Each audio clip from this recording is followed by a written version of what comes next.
अगर किसी finance manager को कैपिटल अक्वायर करना है, फंड रेज करना अपने किसी भी प्रोजेक्ट के लिए, मान लीजिए उसको 200-300 करोड़ रुपए चाहिए, तो उसको अगर फंड रेज करना है तो वो सबसे पहले क्या करेगा कि कहां कहां से पैसे जुगाड़ हो सकते हैं। फॉर एग्जांपल इक्विटी इशू करके, बैंक से लोन ले करके, डिबेंचर इशू करके, प्रेफरेंस शेयर कैपिटल इशू करके, फॉरेन करेंसी में लोन ले करके, जहां से भी पैसा जुगाड़ कर सकता है पहले वो सारे सोर्सेस को आइडेंटिफाई कर लेता है।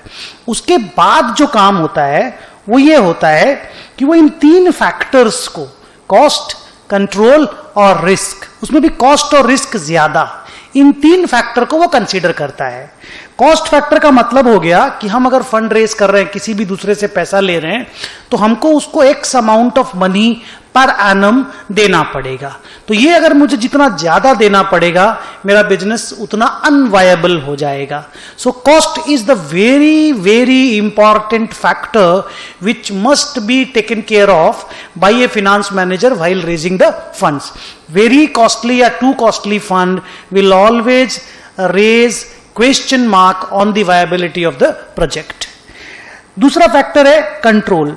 अगर हम इस तरह का फंड रेज करेंगे, फॉर एग्जांपल इक्विटी रेज करके पैसा अगर उठाएंगे, तो कंट्रोल मेरे हाथ से उठ करके, मैं प्रमोटर हूं मान लीजिए, मेरे हाथ से उठ के किसी दूसरे के हाथ में चला जाएगा। तो क्या मैं उस चीज के लिए रेडी हूं? Because after all issuing equity means dilution of control. Risk का फैक्टर क्या हो गया कि अगर आप डेट या लोन लेते हो तो आपको लोन का रीपेमेंट, इंटरेस्ट का पेमेंट का हमेशा रिस्क रहेगा। लेकिन आप अगर इक्विटी इशू करते हो तो आपको रिडेम्पशन करने की जरूरत नहीं है, आपको कोई फिक्स्ड रेट से डिविडेंड पेमेंट करने की जरूरत नहीं है।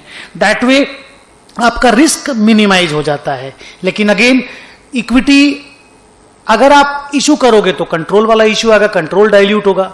अब आपको कंट्रोल डाइल्यूट करना है या रिस्क कम लेना है, पैसा तो आपको चाहिए, लोन माने पैसा तो चाहे आप लोन से लो चाहे इक्विटी से लो, आपको रेज तो करना ही पड़ेगा।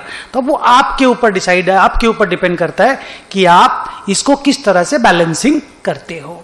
Thank you.